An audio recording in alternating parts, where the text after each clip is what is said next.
ಗುರುಗಳ ಎಲ್ಲವನ್ನು ತ್ಯಜಿಸಿ ಸನ್ಯಾಸತ್ವ ಮಾಡೋದಾದ್ರೆ ಈಗ ಒಂದೊಂದು ಜಾತಿ, ಈಗ ಜಾತಿಗೊಬ್ಬರು ಸ್ವಾಮೀಜಿಗಳು ಉಟ್ಕೊಂಡವ್ರು, ಎಲ್ಲರನ್ನೂ ಸೇರಿಸಿ ಹೇಳ್ತಾ ಇದ್ದೀನಿ ನಾನು. ಸನ್ಯಾಸತ್ವ ಅಂದರೆ ಹೇಗೆ? ಈಗ ಸಿದ್ದೇಶ್ವರ ಸ್ವಾಮೀಜಿಗಳಿದ್ದರು, ವಿಜಯಪುರದ ಸಿದ್ದೇಶ್ವರ ಸ್ವಾಮಿಗಳು. ಯಾಕೆ ಈ ಸ್ವಾಮೀಜಿಗಳು ಸಿದ್ದೇಶ್ವರ ಸ್ವಾಮೀಜಿಗಳ ರೀತಿ, ಸಿದ್ಧಗಂಗಾ ಸ್ವಾಮಿಗಳ ರೀತಿ ಇರಲಿಕ್ಕೆ ಬರೋದಿಲ್ಲ? ಯಾಕೆಂದರೆ ಈ ಸಂಸ್ಥೆಗಳನ್ನು ಕಟ್ಟಿ, ಅಂದರೆ ಜಾತಿಯ ಮುಖಂಡರುಗಳಿಂದ ದೇಣಿಗೆಯನ್ನು ಸಂಗ್ರಹ ಮಾಡಿ, ನೀವು ಮಾಡಿಲ್ಲ, ನಾನು ಹೇಳ್ತಾ ಇರೋದು, ಅವರವರ ಪ್ರತಿಯೊಂದು ಜಾತಿಗೂ ಅವರವರ ಜಾತಿಯ ಮುಖಂಡರುಗಳನ್ನ ಕರೆಸ್ಕೊಂಡು ದೇಣಿಗೆಯನ್ನು ಸಂಗ್ರಹ ಮಾಡಿ ಸಂಸ್ಥೆಗಳನ್ನು ಕಟ್ಟಿ, ಮೆಡಿಕಲ್ ಕಾಲೇಜು, ದೊಡ್ಡ ದೊಡ್ಡ ಹಾಸ್ಪಿಟಲ್ಗಳು, ದೊಡ್ಡ ದೊಡ್ಡ ಸಂಸ್ಥೆಗಳನ್ನು ಕಟ್ಟಿ ಸರಿಯಾಗಿ ಒಳ್ಳೊಳ್ಳೆ ಫೀಸ್ಗಳನ್ನು ವಸೂಲಿ ಮಾಡ್ತಾರೆ, ರಾಯಲ್ ಬದುಕನ್ನು ಬದುಕ್ತಾರೆ ಈ ರೀತಿಯ ಸ್ವಾಮೀಜಿಗಳು. ಅಲ್ಲ, ಸ್ವಾಮಿಗಳು ಎಲ್ಲರೂ ರಾಯಲ್ ಆಗಿದೆ ಅನ್ನೋದನ್ನು ನನ್ನ ಗಮನಕ್ಕೆ ಬಂದಿಲ್ಲ. ಈಗ ಸಮಾಜಕ್ಕೋಸ್ಕರ ಸರ್ಕಾರ ಹಣ ವಸೂಲಿ ಮಾಡಿ ಸರ್ಕಾರ ಮಾಡ್ತಕ್ಕಂಥ ಕೆಲಸವನ್ನು ಹಲವಾರು ಸ್ವಾಮಿಗಳು ಮಾಡ್ತಾ ಇದ್ದಾರೆ. ಸರ್ಕಾರದ ಕೆಲಸ ಏನು? ವಿದ್ಯಾದಾನ ಮಾಡ್ತಕ್ಕಂಥದ್ದು ಮತ್ತು ಸಮಾಜವನ್ನು ಉದ್ಧಾರ ಮಾಡ್ತಕ್ಕಂಥದ್ದು, ಅಭಿವೃದ್ಧಿ ಕೆಲಸಗಳನ್ನು ಮಾಡ್ತಕ್ಕಂಥದ್ದು. ಈಗ ಸಿದ್ಧಗಂಗಾ ಸ್ವಾಮಿಗಳಿದ್ದಾರೆ, ಸಿದ್ಧಗಂಗಾ ಸ್ವಾಮಿಗಳಲ್ಲಿ ಪ್ರಾಮಾಣಿಕವಾಗಿ ಮಾಡ್ತಾ ಇದ್ದಾರೆ. ಕೇಳಿ ಅಲ್ಲೂ ದೇಣಿಗೆ ತಗೊಳ್ತಾರೆ. ದೇಣಿಗೆ ಮಟ್ಟಕ್ಕೆ ದೇಣಿಗೆ ಬರದೇನೆ ಇಂಪ್ರೂವ್ಮೆಂಟ್ ಹೆಂಗಾಗಿದೆ?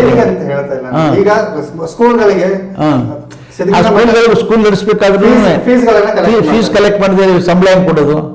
ಸ್ವಾಟಿಕ್ ಇನ್ಕಮ್ ಯಾವ್ದಿರ್ತದೆ. ಆದರೆ ಅದು ಒಪ್ಕೊಳ್ತೀನಿ, ಎರಡು ಕಡೆ ಎರಡು ತರ ಇರ್ತದೆ. ಕಮರ್ಷಿಯಲ್ ಆಗಿ ಯೂಸ್ ಮಾಡ್ತಕ್ಕಂಥದ್ದು ಒಂದು, ಈಗಿನ ಸ್ವಾಮೀಜಿಗಳು ಎಲ್ಲರೂ ಮಾಡ್ತಾರೆ ಅಂತಿಲ್ಲ, ಯಾರು ಒಬ್ಬರು ಮಾಡ್ಬೋದು, ಕೆಲವರು ಮಾಡ್ತಾ ಇದ್ದಾರೆ, ಇಲ್ಲ ಅಂತ ಹೇಳೋದಿಲ್ಲ, ಅದು ಒಪ್ಕೊಂಡಿದ್ದೀನಿ.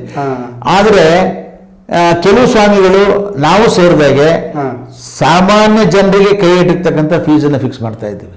ನಮ್ದು ಅಲ್ಲಿ ಬ್ಯಾಲೆನ್ಸ್ ಆಗ್ತಾ ಇದೆ ಹೊರತು ನಮ್ಮ ಸ್ಕೂಲ್ದು ಇನ್ನೂ ನಮಗೆ ಲಾಭ ಅನ್ನೋದನ್ನ ನೋಡೇ ಇಲ್ಲ ನಾವು. ಹೋದ ವರ್ಷ ನಮ್ಮ ಕೈಯಿಂದೆಲ್ಲ ಕಳ್ಕೊಂಡಿದ್ದೀನಿ. ಯಾರು ದೇಣಿಗೆ ಪಾಪ ಬಡವರೆಲ್ಲ ಅವರು ಸ್ವಲ್ಪ ದುಡ್ಡು ಹಾಕ್ತಾರೋ, ಸ್ಕೂಲ್ ಸ್ಟಾರ್ಟ್ ಮಾಡ್ಬೇಕಾದ್ರೆ ಅವ್ರು ದುಡ್ಡು ವಾಪಸ್ ಕೊಡೋಕ್ಕಾಗಲಿಲ್ಲ, ಕಳ್ಕೊಂಡ್ವಿ. ಆ ಥರ ಇರೋದು ಇದ್ದಾರೆ. ಹಾಗೆ ಸಮಾಜ ಸೇವೆ ಅನ್ನೋದನ್ನ ಹೇಳಿದಲ್ಲ, ಮೊದಲು ಲೌಕಿಕ ಜೀವನದಲ್ಲೂ ಈ ಥರ ಮೋಸಗಾರರಿರ್ತಾರೆ, ಸನ್ಯಾಸದಲ್ಲೂ ಮೋಸಗಾರಿದ್ದಾರೆ. ಆದರೆ ಬಟ್ಟೆ ಹಾಕೊಂಡು ಮೋಸ ಮಾಡ್ತಕ್ಕಂಥದ್ದು ದೇವರು ಒಳ್ಳೇದು ಮಾಡಲ್ಲ. ಆದರೆ ನಿಜವಾದಂಥ ಆತ್ಮೀಯವಾಗಿ ಸನ್ಯಾಸ ಆಗಿರ್ತಕ್ಕಂಥವ್ರು ನನಗೆ ತಿಳಿದಾಗೆ ದೇವರಲ್ಲಿ ಲೀನರಾಗಿರ್ತಾರೆ, ದೈವ ಸಂಕಲ್ಪದಲ್ಲಿ ಇರ್ತಾರೆ, ದೇವ್ರ ಕೆಲಸ, ಸಮಾಜ ಕೆಲಸವನ್ನು ಮಾಡ್ತಾ ಇದ್ದಾರೆ. ಒಂದು ಪವಿತ್ರವಾದ ಹಿಂದೂ ಧರ್ಮವನ್ನು ಸ್ವಾಮೀಜಿಗಳು ಜಾತಿ ಹೆಸರಲ್ಲಿ ಮಠವನ್ನು ಕಟ್ಟಿಕೊಂಡು ಹಿಂದೂ ಧರ್ಮವನ್ನು ಒಡಿತಕ್ಕಂಥ ಕೆಲಸವನ್ನು ಮಾಡ್ತಿದ್ದಾರೆ ಅನ್ನೋದು. ಈ ನಾವು ಮೊನ್ನೆ ಕಳೆದ 22ನೇ ತಾರೀಕಿನ ದಿವಸ ನಮ್ಮ ಕೈಲಾಸ ಮಠದ ಸ್ವಾಮಿಗಳ ನೇತೃತ್ವದಲ್ಲಿ 1600 ಇಡೀ ಇಂಡಿಯಾ ದೇಶದಲ್ಲಿರ್ತಕ್ಕಂಥ ಎಲ್ಲ ಸ್ವಾಮಿಗಳು ಬಂದಿದ್ದರು. ಅಂದರೆ ಸಂತರ ಪರಿಷತ್ ಅಂತ ಮಾಡಿದ್ದಾರೆ, ಸಂತರ ಪರಿಷತ್ ಅಂತ. ಕಾರಣ ಏನಂದರೆ ಹಿಂದೂ ಧರ್ಮವನ್ನು ಉಳಿಸ್ತಕ್ಕಂಥದ್ದಕ್ಕೆ ನಾವು ಪರಿಷತ್ ಅಂತ ಮಾಡಿದ್ದೀವಿ.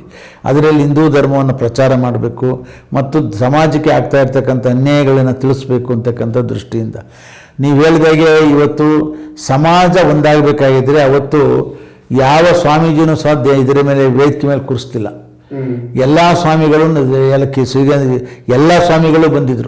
ಎಲ್ಲ ಸ್ವಾಮಿಗಳು ಬಂದಿದ್ದರು, ಎಲ್ಲರೂ ಸಮಾನವಾಗಿ ಕೆಳಗಡೆ ಕೂತಿದ್ರೆ ಹೊರತು ಮೇಲ್ಗಡೆ ಹೋಗಲಿಲ್ಲ. ಅವತ್ತೇನು ತೀರ್ಮಾನ ಮಾಡಿದ್ರು ಅಂದರೆ, ನಾವು ಮೊದಲು ಸಮಾಜವನ್ನು ಒಂದಾಗಬೇಕಾಗಿದ್ರೆ ಸ್ವಾಮಿಗಳಲ್ಲಿ ಭೇದ ಭಾವನೆ ಇರಬಾರ್ದು. ನಾವು ಎಲ್ಲ ಮಠಗಳು ಬೇರೆ ಬೇರೆ ಇರ್ಬೋದು, ಆದರೆ ನಾವೆಲ್ಲ ಹಿಂದೂ ಧರ್ಮದಲ್ಲಿ ಉದ್ಧಾರಕ್ಕೋಸ್ಕರ ಇರ್ತಕ್ಕಂಥವ್ರು ಅಂತ ಸಮಾನತೆ ಭಾವನೆ ಬರಬೇಕು ಅಂತಕ್ಕಂಥದ್ದು. ಅದರಲ್ಲಿ ನಮ್ಮಲ್ಲಿ ಕೆಲವರು ಇಲ್ಲ. ಒಂದು ಉದಾಹರಣೆ ಹೇಳ್ತೀನಿ ನಿಮಗೆ. ಈಗ ಲಿಂಗಾಯತರಲ್ಲಿ ನನಗೆ ತಿಳಿದಾಗೆ 43 ಒಳಪಂಗಡಗಳಿದೆ. 43 ಒಳಪಂಗಡಗಳನ್ನು ಸ್ವಾಮಿಗಳು ಮಾಡ್ಕೊಂಡಿದ್ದಾರೆ. ನಾನು ಯಾವುದೋ ವಿಚಾರದಲ್ಲಿ ಮುರುಗೇಂದ್ರ ಸ್ವಾಮಿಗಳ ಜೊತೆಯಲ್ಲಿ ನಾನು ಮಿನಿಸ್ಟರ್ ಆಗಿದ್ದೆ, ಚಿತ್ರದುರ್ಗ ಇನ್ಚಾರ್ಜ್. ಆಗ ನಾನು ಇದನ್ನು ಚರ್ಚೆ ಮಾಡಿದೆ. ಸ್ವಾಮೀಜಿ ಬಸವಣ್ಣವರು ಅವತ್ತಿನ ದಿವಸ ಲಿಂಗಧಾರಣೆ ಮಾಡಿದ್ರು, ಕೆಲವು ಜಾತಿಗಳನ್ನ ಸೇರಿಸ್ಕೊಂಡು. ಇವತ್ತು ಆ ಜಾತಿಗಳೆಲ್ಲ ಅದೇ ಐಡೆಂಟಿಟಿನಲ್ಲೇ ಇದ್ದಾರೆ. ಅವ್ರನ್ನ ಇವತ್ತೂ ಸಹ ಲಿಂಗಾಯತರು, ವೀರಶೈವರು ಅಂತ ಹೇಳ್ಬಿಟ್ಟು ಭೇದ ಭಾವನೆ ಇದ್ದದ್ದೇ ಹೊರತು ವೀರಶೈವರು ಬೇರೆ, ಲಿಂಗಾಯತರು ಬೇರೆ. ಲಿಂಗಾಯತರು ಧಾರಣೆ ಮಾಡಿದವರು, ವೀರಶೈವರು ಪಂಚಮ ಸಮಾವೇಶ ಮೊನ್ನೆ ಎಲ್ಲ ಸಮಾವೇಶ ಮಾಡಿದಾರಲ್ಲ, ಈ ಥರ. ಆದರೆ ಇಂದು ಹೊಂದಾಣಿಕೆ ಬರಲೇ ಇಲ್ಲ. ಇದರಿಂದ ಏನಾಗಿದೆ, ಮೊದಲು ಲಿಂಗಾಯತರಲ್ಲೇ ಒಡಕಿದೆ. ಈಗ ಬೇರೆಯವರು ಲಿಂಗಧಾರಣೆ ಮಾಡ್ತೀವಿ ಅಂತೀರ ನೀವು. ಹಳೆ ಲಿಂಗಧಾರಣೆ ಇದ್ದವರೆಲ್ಲ ಅವರ ಹಳೆ ಐಡೆಂಟಿಟಿನಲ್ಲೇ ಇದ್ದಾರೆ. ಅವರೆಲ್ಲ ಒಂದೇ ಆಗೇ ಇಲ್ಲ. ಸ್ವಾಮೀಜಿಗಳೇ ಅವಾಗ ಕೇಳಿ ಆ ಸ್ವಾಮಿಗಳೇ ಕೇಳಿ ಒಂದು ನಿಮಿಷ. ಆಗ ಸ್ವಾಮಿಗಳು ಹೇಳಿದ್ರು ನಮ್ಮಲ್ಲಿ ಹೆಂಗಿದೆ ಅಂದ್ರು 40 ಮಂದಿ. ಇಲ್ಲಿ ನಂಗೆ ಗೊತ್ತಿಲ್ಲ ಸ್ವಾಮಿ ಕೊಡಿ ಇಲ್ಲಿ ಇಷ್ಟು ಅಂದ್ರು. ತಗೊಂಡೋಗಿ ಕೊಟ್ಟೆ ನಾನು ಅವ್ರಿಗೆ. ಹೇಳ್ದು ಈಗ ಫಾರ್ ಎಕ್ಸಾಂಪಲ್ ನಮ್ಮ ಲಿಂಗಾಯತ್ ಗಾಣಿಗರನ್ನ ಇವತ್ತಿನವರೆಗೂ ನೀವು ಯಾರೂ ವೀರಶೈವರು ಅಂತ ಅಂತಕ್ಕಂಥವ್ರು ಸಂಬಂಧ ಬೆಳೆಸಿಲ್ಲ ಅಲ್ವಾ. ಮಡಿವಾಳ ಸ್ವಾಮೀಜಿ ಇದ್ದಾರೆ, ಅವ್ರ ಹತ್ರ ಯಾರು ಬೆಳೆಸಿಲ್ಲ. ಈ 43 ಕ್ಯಾಸ್ಟು ಕನ್ವರ್ಟ್ ಆದವು ಹಿಂದೂ ಧರ್ಮದಿಂದ, ಅವ್ರನ್ನ ಯಾರು ಒಳಗೆ ಸೇರಿಸ್ಕೊಂಡಿಲ್ಲ. ಮತ್ತೆ ಎಲ್ಲಿ ಹಿಂದೂ ಧರ್ಮ ಉದ್ಧಾರ ಆಗ್ತದೆ? ಮತ್ತೆ ನಿಮಗೆ ಒಗ್ಗಟ್ಟು ಹೆಂಗ್ ಬರ್ತದೆ? ಸ್ವಾಮೀಜಿಗಳೇ ಅದಕ್ಕೆ ಸ್ವಾಮಿಗಳನ್ನ ಒಂದಾಗಿ ಅಂತ ಹೇಳಿದ್ದು. ಸ್ವಾಮೀಜಿಗಳ ಜಾತಿ ಜಾತಿ ಅಂತ ಹೋರಾಟವನ್ನು ಹೋದ್ರೆ ಸಮಗ್ರ ಹಿಂದೂಗಳು ಒಂದಾಗೋದು ಯಾವಾಗ?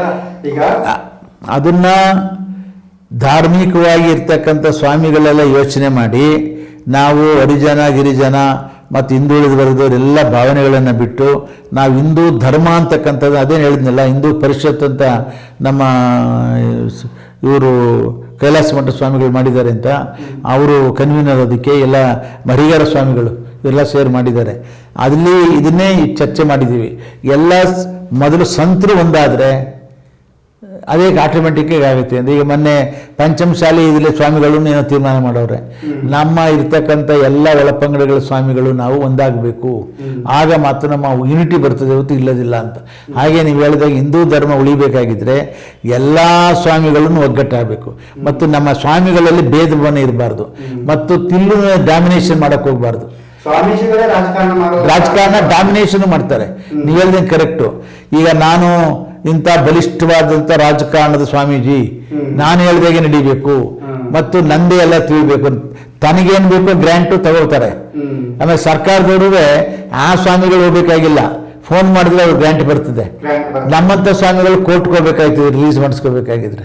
ಈಗ ನನಗೆ ಸ್ಯಾಂಕ್ಷನ್ ಆಗಿರೋದನ್ನ ಕೊಡದಲ್ಲ ಸತಾಯಿಸಿ ಅದಕ್ಕೂ ಪರ್ಸೆಂಟೇಜ್ ಕೇಳ್ಬಿಟ್ರು.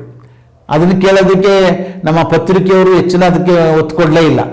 ಒಬ್ಬ ಸ್ವಾಮೀಜಿಗಳ ಹತ್ರ ಕೇಳ್ತಾರೆ ಅಂತ ಅಂದ್ರು. ಅದನ್ನು ಸ್ವಲ್ಪ ಪ್ರಚಾರ ಯಾಕೆ ಮಾಡಬೇಕು ಅಂದರೆ, ಇವತ್ತು ಪ್ರಜಾಪ್ರಭುತ್ವದಲ್ಲಿ ಪತ್ರಿಕೆಯವರು ಮೊದಲನೇ ಕರ್ತೃ. ಇದನ್ನೆಲ್ಲ ಈಚೆಗೆ ತೆಗೆದು ಜನಗಳಿಗೆ ಇದನ್ನು ತಿಳಿಸಿ ಅವ್ರಿಗೆ ಮಾನ ಮರ್ಯಾದೆ ತೆಗೆದು ಅವ್ರು ಸರಿಪಡಿಸ್ಬೇಕಾಗಿದ್ದು, ಸಮಾಜ ತಿದ್ದಬೇಕಾಗಿದ್ರೆ ಮಾಧ್ಯಮದವರು ಮೊದಲನೇ ಸ್ಟೆಪ್ಪು. ಎರಡನೇ ಸ್ಟೆಪ್ಪು ಕೋರ್ಟ್, ಫೈನಲ್ ಅದು ಅಲ್ವಾ. ಅದನ್ನೇ ಮಾಡ್ತೀವಿ. ಇವತ್ತು ಸ್ವಲ್ಪ ಅದು ಹೋಗ್ತಾ ಇದೆ, ಕಡಿಮೆ ಆಗ್ತಾ ಇದೆ. ಇದು ನನಗೆ ತುಂಬ ವ್ಯತ್ಯಯ ಆಗ್ತದೆ. ನಾನು 50 ವರ್ಷ ರಾಜಕಾರಣದಲ್ಲಿ ಈ ಥರ ನೋಡಿರಲಿಲ್ಲ. ಭ್ರಷ್ಟಾಚಾರ ಒಂದು ಸ್ವಲ್ಪ ಸಿಕ್ಕಿದ್ರೆ ಅದನ್ನು ದೊಡ್ಡದಾಗಿ ಮಾಡೋರು. ಈಗ ಭ್ರಷ್ಟಾಚಾರಕ್ಕೆ ಹೈಕೋರ್ಟ್ನವ್ರು ದಾಖಲೆ ಕೊಟ್ಟು ಹೈಕೋರ್ಟ್ನವ್ರು ಚೀಮಾರಿ ಮಾಡಿದ್ರು ಅದನ್ನು ಹೆಚ್ಚಿಗೆ ಪ್ರಚಾರ ಮಾಡೋದು. ಇದೇ ವಿಚಾರಕ್ಕೆ ತಮ್ಮನ್ನು ಹೇಳ್ತಾರೆ ಕೆಲವು BJP ಸ್ವಾಮೀಜಿಗಳ ಹತ್ರ ನಮ್ದೇನು ಮಾತು? ನಾನು BJP ಸ್ವಾಮೀಜಿನೆಲ್ಲ. ನಾನು ಯಾವಾಗ ಸ್ವಾಮೀಜಿ ಆದರೂ ನಾನು ಸನ್ಯಾಸಿನೇ ಹೊರತು BJP ಕಾಂಗ್ರೆಸ್ ಅಂತ ಇಲ್ವೇ ಇಲ್ಲ. ಇವರು ಆ ಥರ ತಿಳ್ಕೊಂಡು ಡಿಸ್ಟಿಂಗ್ವಿಷ್ ಮಾಡಿದ್ರೆ ಅದು ಅವರ ಮೂರ್ಖತನ. ಆ ತಿಳ್ಕೊಳ್ತಾರಲ್ಲ ಅವ್ರದ್ದು ಮೂರ್ಖತನ ಅದು. ಸ್ವಾಮಿಗಳಿಗೆ BJP ಬಾಟ ಇಟ್ಕೊಂಡು ಹೋಗಿದ್ದೀವಿ ಎಲ್ಲಾದ್ರೂ. ನಮ್ಗೆ ಎಲ್ಲರೂ ಒಂದೇ, ಇವರು ಒಂದೇ ಅವರು ಒಂದೇ ಅಲ್ವಾ. ಅದನ್ನ ಅರ್ಥ ಮಾಡ್ಕೊಳ್ತಕ್ಕಂಥವ್ರು. ಹಾಗೆ ದುಡ್ಡು ಕೇಳಿದ್ರು ಅಂತ ಅಂದ್ರೆ BJP ಅಂದ್ಬಿಡೋದಾ? ನೀವು ದುಡ್ಡು ಕೊಟ್ಟರೆ ನಾವೇ ಕಾಂಗ್ರೆಸ್ ಸ್ವಾಮೀಜಿನ? ಈ ಸಮುದಾಯಗಳಿಗೆ ಮಂತ್ರಿ ಸ್ಥಾನ ಕೊಡೋದಕ್ಕೆ ಸ್ವಾಮೀಜಿಗಳು ಸಭೆಗಳಲ್ಲಿ ಹೇಳ್ತಾರೆ, ಮಂತ್ರಿ ಸ್ಥಾನ ಕೊಡಿ ನಮ್ಮ ಸಮುದಾಯದವರಿಗೆ ಮಂತ್ರಿ. ಇದರ ಬಗ್ಗೆ ನಿಮ್ಮ ಅಭಿಪ್ರಾಯ ಏನು? ಮಹಾ ತಪ್ಪದು. ಯಾವಾಗಲೂ ಸ್ವಾಮಿಗಳಾದಂಥವರು ಧಾರ್ಮಿಕ ವಿಚಾರದಲ್ಲಿ ಇರಬೇಕೇ ಹೊರತು ಒಂದು ಸಮುದಾಯಕ್ಕೆ ಅನ್ಯಾಯ ಆದಾಗ ನಮ್ಮ ಸಮುದಾಯಕ್ಕೆ ಒಂದು ಪ್ರಾತಿನಿಧ್ಯ ಕೊಡಿ ಅಂತ ಕೇಳಬಹುದೇ ಹೊರತು ವ್ಯಕ್ತಿಗತವಾಗಿ ಕೇಳ್ತಕ್ಕಂಥದ್ದಾಗ್ಲಿ ಮತ್ತು ತಮ್ಮ ಜನಸಂಖ್ಯೆ ಆಧಾರದ ಮೇಲೆ ಸರ್ಕಾರದ ಮೂಗಿಡಿದು ಬಾಯಿ ಬಿಡಿಸ್ತಕ್ಕಂಥದ್ದಲ್ಲಿ ತಪ್ಪದು. ಯಾಕೆಂದ್ರೆ ಇವತ್ತು ಮಂತ್ರಿ ಸ್ಥಾನ ಕೊಡ್ತಕ್ಕಂಥದ್ದು ಅರ್ಹತೆ ಮತ್ತು ಅವರ ಶಕ್ತಿ, ಸರ್ವೀಸು, ಸೇವೆ ಅದರ ಮೇಲೆ ಇರ್ತಿತ್ತು. ಹಿಂದೆ ಮಂತ್ರಿಗಳಾದವರು ಚಪ್ಪಲಿ, ನಾನು ಒಂದ್ಸಾರಿ ಉಚ್ಛ್ವಾಸ್ತಿಗೌಡರು ರೆವಿನ್ಯೂ ಮಿನಿಸ್ಟರ್ ಆಗಿದ್ರು, ಇರೋದು ಹೇಳ್ತಿದ್ದೀನಿ, ನಡ್ಕೊಂಡು ಹೋಗ್ತಾ ಇದ್ರು. ಏನು ಸಾರ್ ನಡ್ಕೊಂಡು ಹೋಗಿ ಪುಟ್ಸ್ವಾಮಿ ಇನ್ನೇನಪ್ಪ ಕಾರ್ ಕೊಟ್ಟಿದ್ರು, ಕೊಟ್ಬಿಟ್ರೆ ಈಗ ನನಗೆ ಇದೇ ಕಾರು ನೋಡು, ಕಾರು ನನ್ನ ಚಪ್ಪಲಿ ಇದೇ ಕಾರು ನನಗೆ ನಡ್ಕೊಂಡು ಹೋಗ್ತಾ ಇದ್ದೀನಿ ವಿಧಾನಸೌಧಕ್ಕೆ, ಬನ್ನಿ ಸರ್ ಕೂತ್ಕೊಳ್ಳಿ ಅಂತ ಹೇಳಿದೆ. ಅಂದರೆ ರೆವಿನ್ಯೂ ಮಿನಿಸ್ಟರ್ ಆಗಿದ್ದವರು ಅಂಥವರು ಇದ್ದಾರೆ. 20 ವರ್ಷ 30 ವರ್ಷ ಮಂತ್ರಿಗಳಾಗಿದ್ದವರು. ಈಗ ದೇವರಾಜ ಅರಸನವರು 8 ವರ್ಷ ಮುಖ್ಯಮಂತ್ರಿ ಆಗಿದ್ರು. ಎಲ್ಲರ ಪ್ರಾಪರ್ಟಿ ತೋರಿಸಿರೋದು ಎಲ್ಲಿದೆ ಅಂತ. ಈಗ ಇದರಲ್ಲಿ ಕಲ್ಲಳ್ಳಿನಲ್ಲಿ ಮನೆ ಬಿದ್ದೋಗಿದೆ ಒಂದು, ಇಲ್ಲಿ ಯಾವುದೋ ಒಂದು ಮನೆ, ಒಂದೇ ಒಂದು ಮನೆ ಮಾಡಿದ್ರು ಪಾಪ ಅವ್ರ ಜೀವನ 8 ವರ್ಷಕ್ಕೆ. ಅದು ಹರಾಜಾಗೋಯ್ತು. ಅವರು 8 ವರ್ಷ ಮುಖ್ಯಮಂತ್ರಿ, ಮಗಳು ಮುಖ್ಯಮಂತ್ರಿ, ಮಗಳು ಮಂತ್ರಿ, ಇಷ್ಟೆಲ್ಲ ಆಗಿ ಆ ಫ್ಯಾಮಿಲಿಗೆ ಒಂದೇ ಮನೆ ಉಳಿಸ್ಕೊಳ್ಳೋಕ್ಕಾಗಲಿಲ್ಲ. ಇವತ್ತಿರೋ ಮಂತ್ರಿಗಳು ಹೆಂಗಿದ್ದಾರೆ, 5 ಮನೆ ಕಟ್ಟಿದ್ದಾರೆ ಪ್ಯಾಲೇಸ್ ಆರ್ಜೆಂಡಲ್ಲಿ. ಆಮೇಲೆ 50 ಲಕ್ಷ ರೂಪಾಯಿ 1 ಕೋಟಿ ವಾಚ್ ಕಟ್ಕೊಳ್ತಾರೆ. ಆಮೇಲೆ 50 ಕೋಟಿ 20 ಕೋಟಿ ಮನೆ ಕಟ್ತಾರೆ ಇವತ್ತು, ಅಲ್ವಾ? ಇವತ್ತಿನ ಪರಿಸ್ಥಿತಿ ಹೆಂಗಿದೆ. ಆವತ್ತಿನ ಕಾಲದಲ್ಲಿ ಮಂತ್ರಿ ಅಂದರೆ ಸೇವಾ ಮನೋಭಾವದಿಂದ ಮಂತ್ರಿ ಆಗ್ತಾಯಿದ್ರು, ಸೇವಾ ಮನೋಭಾವದಿಂದ, ಗೊತ್ತಾಯ್ತಲ್ಲ? ನಾನು ಹೇಳೋದಕ್ಕೆ ಬದಲು, ನಾನು ಹೇಳ್ಕೊಳ್ಳೋದಕ್ಕೆ ಬದಲು ನನ್ನ ಕೈಲಾದ ಸೇವೆ ಸ್ವಲ್ಪ ದಿವಸ ಇದ್ರೂ ಹಿಂದುಳಿದ ವರ್ಗಗಳಿಗೆ ಇಡೀ ಇಂಡಿಯಾ ದೇಶದಲ್ಲಿ 2 ಮೀಸಲಾತಿಯನ್ನು ತಂದೆ. ಮತ್ತು ನಾನು ಇವತ್ತೂ ವೆರಿಫೈ ಮಾಡಲಿ, ಯಾವುದಾದ್ರೂ ನಾನು ಮಂತ್ರಿ ಬಿಡಬೇಕಾಗಿದೆ ಬೆಳಿಗ್ಗೆ 10 ಗಂಟೆಗೆ ಹೋದರೆ ರಾತ್ರಿ 9 ಗಂಟೆವರೆಗೂ ಆ ದಿನದ ಫೈಲ್ ಒಂದೂ ಇಲ್ಲದೆ ಕ್ಲಿಯರ್ ಮಾಡ್ಕೊಂಡು ಈಚೆ ಬರ್ತಿದ್ದೆ ಇವತ್ತು ವಿಧಾನಸೌಧದಿಂದ. ನಾವು ಓಪನಾಗಿ ಹೇಳ್ತಾ ಇದ್ದೀನಿ, ಪತ್ರಿಕೆಯವರಿಗೆಲ್ಲ ಗೊತ್ತಲ್ಲ, ಇಲ್ಲ ಅಂತ ಹೇಳ್ಬಿಟ್ಟು ರಾತ್ರಿ 9 ಗಂಟೆ ಆದರೂ ಆ ದಿನದ ಫೈಲನ್ನು ಬಿಟ್ಟು ಬರ್ತಾ ಇದ್ವಿ. ಯಾವ್ದಾರ ಇಟ್ಕೊಂಡಿದ್ದೆ 2-3 ಫೈಲು ಕಾನೂನು ಪ್ರಕಾರ ವೆರಿಫೈ ಮಾಡಬೇಕಾಗಿದೆ ಬಿಟ್ಟು ದೈನಂದಿನ ಫೈಲ್ನ ಯಾವತ್ತೂ ನಾವು ದುಡ್ಡುಗೋಸ್ಕರ ಇಟ್ಕೊತಿರ್ಲಿಲ್ಲ. ಈಗಿನ ಮಂತ್ರಿಗಳು ಫೈಲ್ ತರಿಸ್ಕೊಂಡು ಅದನ್ನ ಇಟ್ಕೊಂಡು ದುಡ್ಡು ವಸೂಲಿ ಮಾಡ್ತಾವ್ರೆ. ಇದು ದುರಂತ, ಇದು ಸಮಾಜದ ದುರಂತ. ಇದು ಮಂತ್ರಿ ಆದಂಥವರು ಸಾರ್ವಜನಿಕರು ಏನಾದ್ರು ತೊಂದರೆ ಇದ್ದಾಗ ಮಂತ್ರಿ ತಾನೇ ಕಂಪ್ಲೇಂಟ್ ಮಾಡಬೇಕು, MLA ತಾನೇ ಕಂಪ್ಲೇಂಟ್ ಮಾಡಬೇಕು. ಅವರೇ ಭ್ರಷ್ಟಾಚಾರಿಗಳಾಗ್ಬಿಟ್ರೆ ಇನ್ನು ಅಧಿಕಾರಿಗಳು ಎಲ್ಲಿ ಹೋಗ್ತಾರೆ? ಅಧಿಕಾರಿಗಳು ರಾಜಾರೋಷವಾಗಿ ದುಡ್ಡು ಮಾಡ್ತಾರೆ. ಇದನ್ನೆಲ್ಲ ಎತ್ತಿಡಿತಕ್ಕಂಥವ್ರು ಮೊದಲನೇವರು ಪತ್ರಿಕಾ ಧರ್ಮಕ್ಕೂ ಬೆಲೆ ಇಲ್ಲದೆ ಇದ್ದಾಗ ಕೋರ್ಟ್ ಧರ್ಮ. ಹಾಗೆ ನನಗೆ 2 ತಿಳಿದ ಕೋರ್ಟ್ನಲ್ಲಿ ನ್ಯಾಯ ಸಿಕ್ತು ನನಗೆ. ನಾನೇ ಅದಕ್ಕೆ ಒಬ್ಬ ಉದಾಹರಣೆ ಆಗಿದ್ದೀನಿ.